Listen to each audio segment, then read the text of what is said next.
Welcome to my YouTube channel. I am Sarita J. If this is your first time here, I'm glad you decided to stop by and join me. If you're a regular here, welcome back. Well, sisters, we've made it to Monday, January the 20th. And I wanted to take this time to just pause and get into some mindfulness, okay? Today is going to be Mindful Monday night. Mindful Monday night. I know you had the day off today, so you had an opportunity to just relax and just chill, kind of get yourself together before you have to go to work tomorrow. But I do have a question. Have you ever driven home from work, come home from church, come home from the store or wherever you were, and just sat in your driveway? I know I'm not the only one. Just sit in the driveway, you turn the car off, and you were like, oh, I just need a few minutes before I go in. And that few minutes could consist of journaling on your phone. It could consist of scrolling on TikTok or Instagram or YouTube or Facebook. It could consist of scrolling on Pinterest or just sitting in silence. Whatever the case may be, we have all probably been there where we needed a moment. And in that moment, we were just like not ready to face whatever was in the house. And if you know, like I know, my kids, if I'm sitting in the driveway, they meet me outside. I used to tell them, just give me 5 minutes. I would pull up in my driveway and my kids be like, Mom, Mommy. And I'm just like, hey, y'all. Because I needed a moment.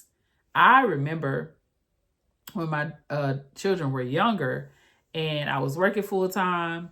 I was very active at my church because at that time, well, I've always been active at church actually, but at this particular time, we were a part of a newer ministry. And so, you know, if you know anything about being part of a newer ministry, it's all hands on deck.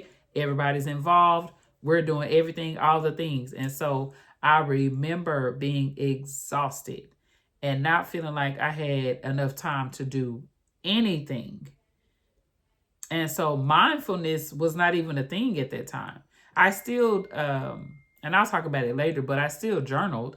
That was kind of my little escape. But I still, even in journaling, I still felt overwhelmed because you and I both know, sister, as a mother, as a wife, as whatever your role is at church, whatever you do at work, whether you are the employer or the employee, you're in management, whatever the case may be, whatever you do on the side. I'm not going to say little because we don't do anything little. We always do big things because we do a lot of things. But whatever you're doing on the side, all of that, we wear so many hats.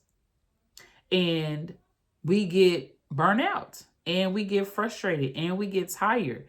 I remember realizing that even when I was off, I was still on. You know, even when I was off, I was still on. I would take off of work because I had things to do and it wasn't to rest. I was taking off of work because I had things to do that I couldn't do while I was at work. And so it is very important that we take time for ourselves, with ourselves, even if I would like to say 5 minutes, but 5 minutes is just not enough time. I'm going to say maybe 15 or 30 starting out. Just time to breathe and to get by yourself and be mindful of your thoughts. On the last Mindful Monday, I did give the definition of mindfulness. I'm going to give it again.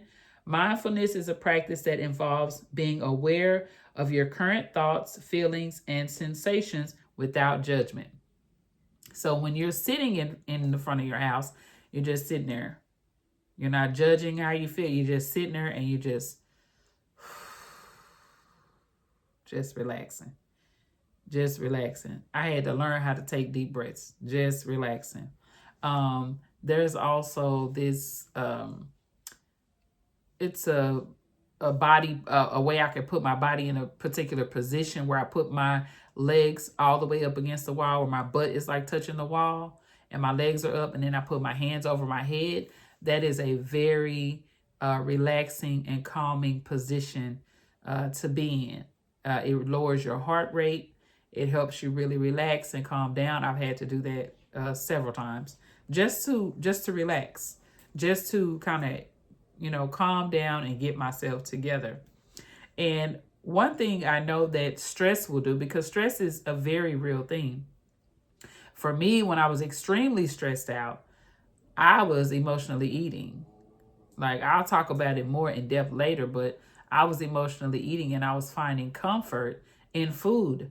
Because imagine, like I said, you're getting home from work. And for me, I would be sitting there and then I'd be like, oh my God, I got to go in the house. I got to get these kids' uniforms ready for the next day. I got to make sure, hopefully dinner is already done. Most of the time it wasn't. Just a bunch of things that I leave one job just to come to another. And that's exactly how I used to feel. I'm like, okay, I'm done with work. Now I got to go to work again. Like, I got to go clock in again. And it became very tiresome and very overwhelming. It wasn't until I went to therapy actually last year, because I was trying to find ways to like automate my life. We're still talking about mindfulness, but I was trying to find ways to automate my life. In other words, stuff I don't have to think about, like set it and forget it. And so when I was married, we would do meal prep sometimes. And I would get all the meat done, chop up all the vegetables, get all that done. And I knew what we were eating for the week. Well, that lasted for a little while, but it didn't last long.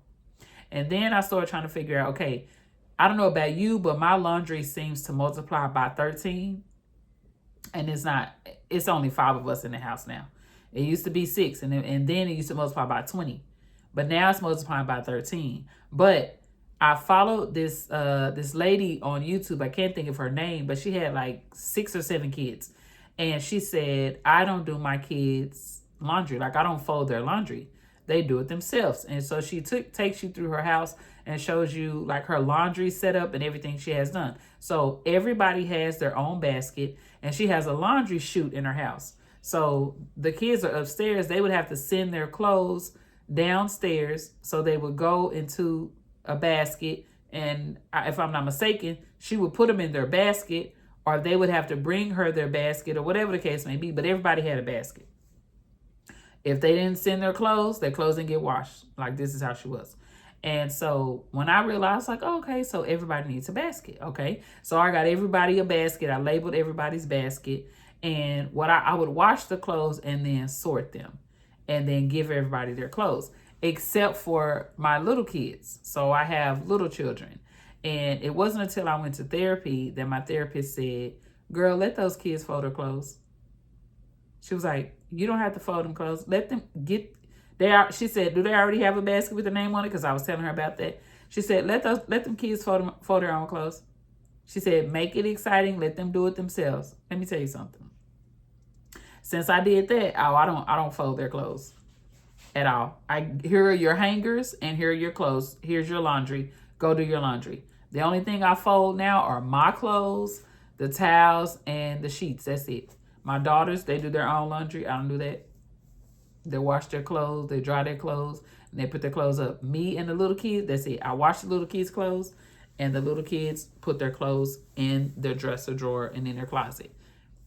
And that really, really helped, because now I'm a single mom. And so now I'm a single mom. So things are different a little bit, kind of. Whatever, don't read too much into that. But things are a little bit different. So anyway, again, we're talking about mindfulness. I was looking, as I was thinking about mindfulness and thinking about today, and it being, Martin Luther King Jr.'s, Dr. Martin Luther King Jr.'s birthday, and that a lot of people had the day off today. I was thinking about how, like I was saying earlier, a lot of women, we wear a lot of hats. And how wearing a lot of hats and stretching ourselves too thin causes stress. And so I did a little bit of research and found that, of course, women experience more stress than men. And the stress can have a negative effect on us, on our health, including high blood pressure, which is physical, mental stress, anxiety, depression, and PTSD. And I know why, right? Because we are typically the ones that hold it all together. I mean, if I'm wrong, tell me in the comments. Y'all know I don't mind.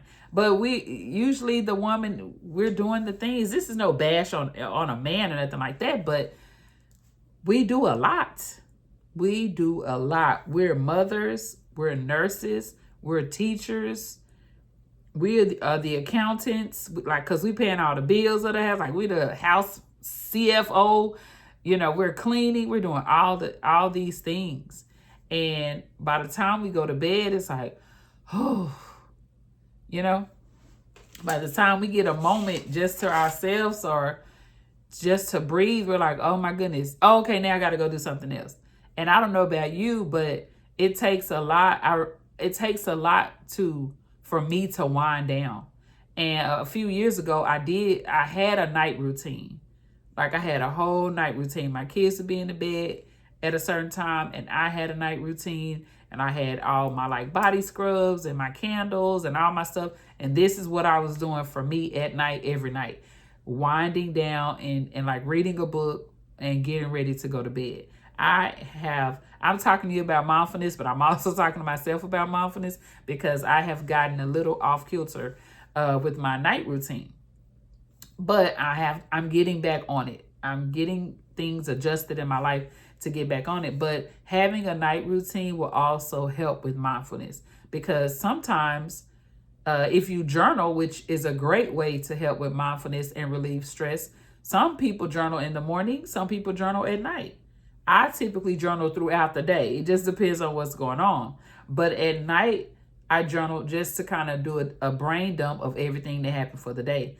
And I journal on my phone, and I also have a physical journal that I journal in, because sometimes, especially if I'm out and about and I'm thinking about something, I'll grab my phone real quick because I don't take my journal with me everywhere I go. But journaling is a great way to be mindful of what you're thinking about and how what you're thinking about is affecting you. Because sometimes we'll say, I'm feeling some type of way, but we never sit down and take the time to examine the type of way that we're feeling.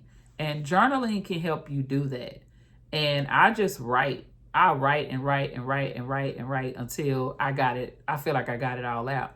Like I said, I keep 2 journals. I have one on my phone and I have one that's a physical journal. Now, the one that's on my phone, what I love about it so much is that it'll give me reminders of 2, 3, 4 years ago. And I have, you know, like on this day 2 years ago, it'll pull up something and I'm like, oh my gosh. Like, wow, I can't believe such and such was happening, or I can't believe this. Some of the journal entries I deleted because I didn't want that memory. So I deleted it and I replaced it with something new that it can remind me of a year later. I'm like, oh no, I'm not doing that. So actually, before I jump straight in, but I want to give you 5 tips to help you cope with stress, because this is Mindful Monday night. So 5 tips to help you cope with stress. The first one, of course, is journaling.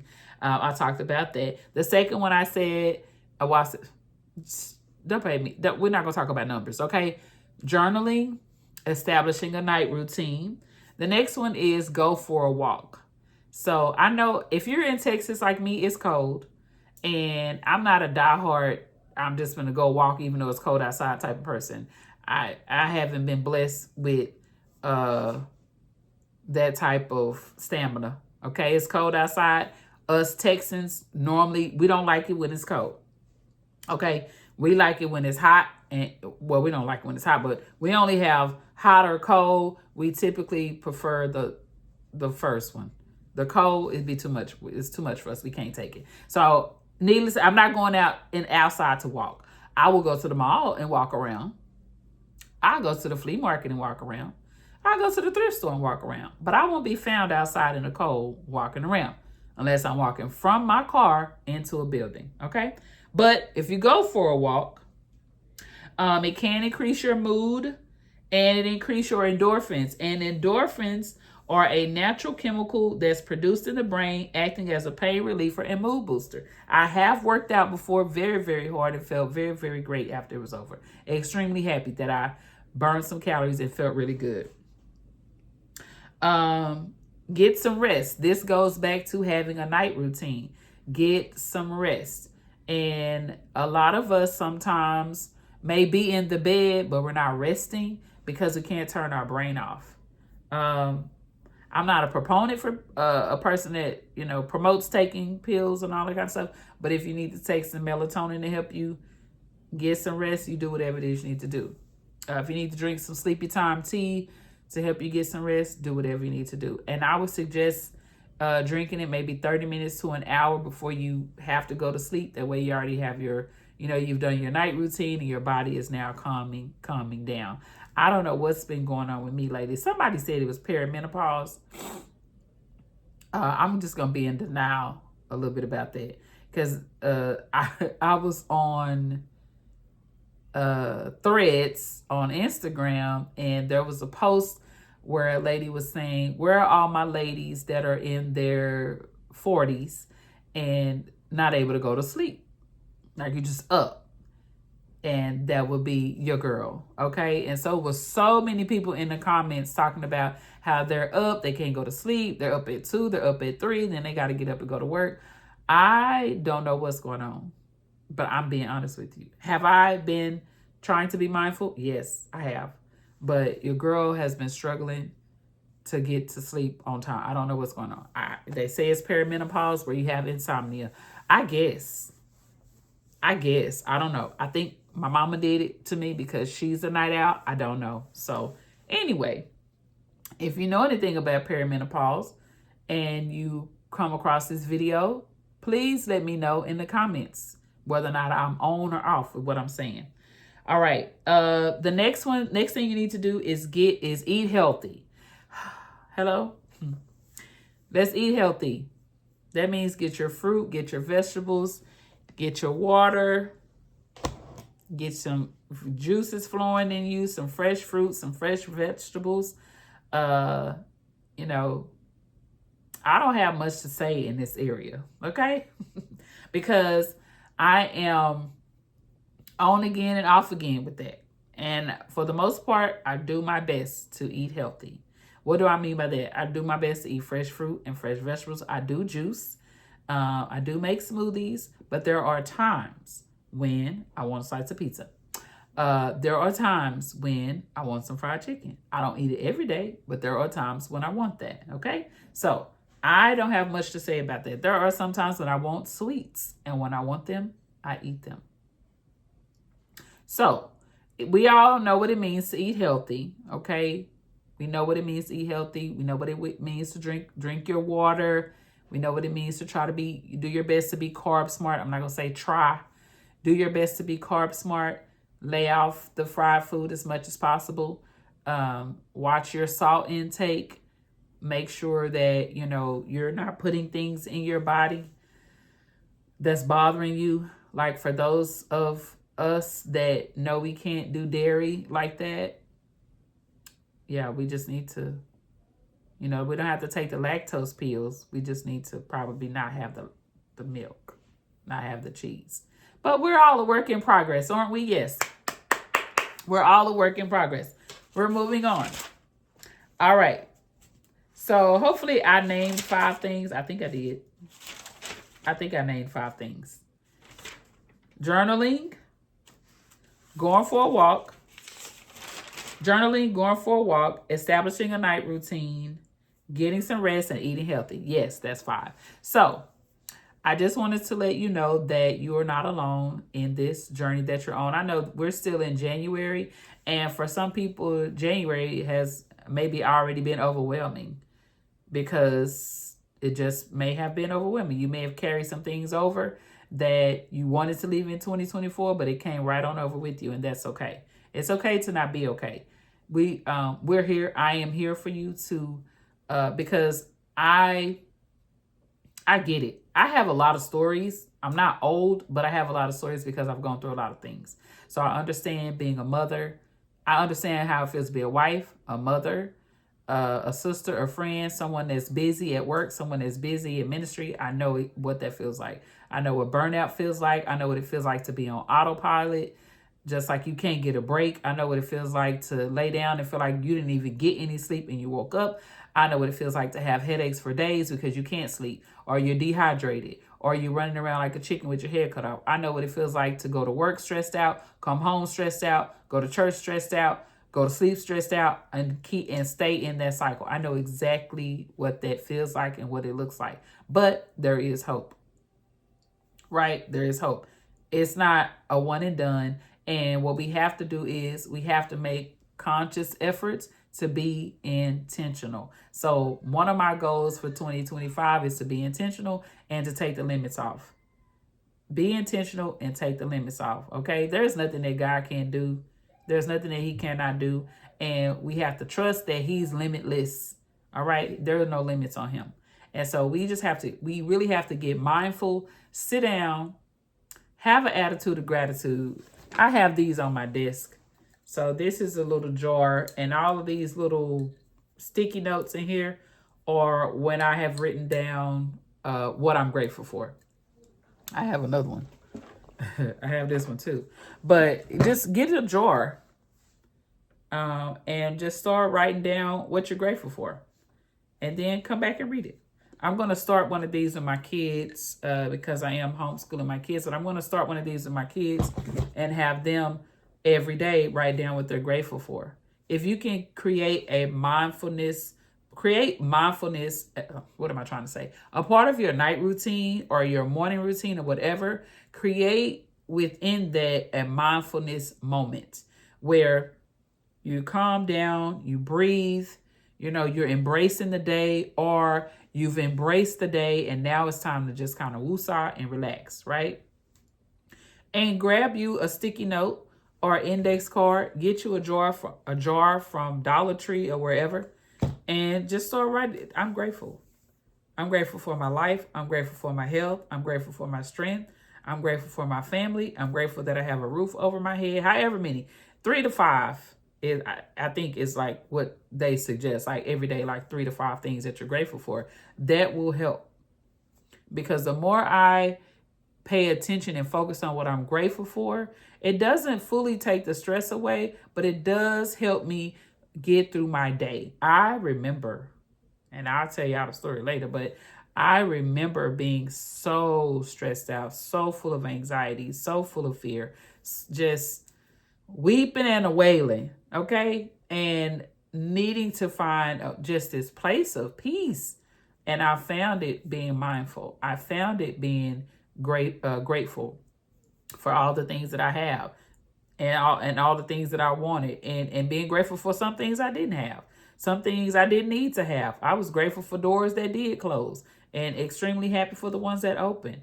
So I just want to let you know, sis, you are not alone, that I love you, God loves you, and that things are going to get better. We have to be intentional. Okay. And let me tell you this, for those of you who are like me, that was waiting on your roof in your room, the ceiling in your room to open up, and you're waiting on an angel to come down and tell you that whatever, XYZ, ABC, whatever you waiting on somebody to come and tell you, waiting on God to crack the sky, and you have this whole, no, that's not going to happen. That's not going to happen. Your ceiling is not going to peel back. It's not going to be like, oh, that's not going to happen. We have to be intentional about what we are responsible for. And who are we responsible for? We're responsible for ourselves. We're responsible for our emotions. We're responsible for how we respond. We're responsible for how we react. Okay? We're responsible for what we say. We're responsible for what we do. Okay? So we have to be intentional in 2025 so we can thrive in 2025. Okay? So I just want you to know you're not alone. Get out of your head. There are some things that you have to do. Okay? There are some things you have to do. You have to practice being mindful. You have to practice having a night routine. You have to do it. Nobody's going to do it for you. Nobody's going to do it for you. You have support, but nobody's going to do it for you. So I just want you to know, I just felt like I needed to say that. I don't know who that's for, but I just want you to know I love you. And I am committed to showing up here for the next 30 days. Okay. I'm saying it to you, but I'm committed to showing up here for the next 30 days. However, God gives me to show up. So I'm going to be here. And I don't even know what I'll be going to be talking about. So it's going to be interesting. Anyway, I love you. Have a super duper great evening on purpose. And tomorrow, go be great. Bye.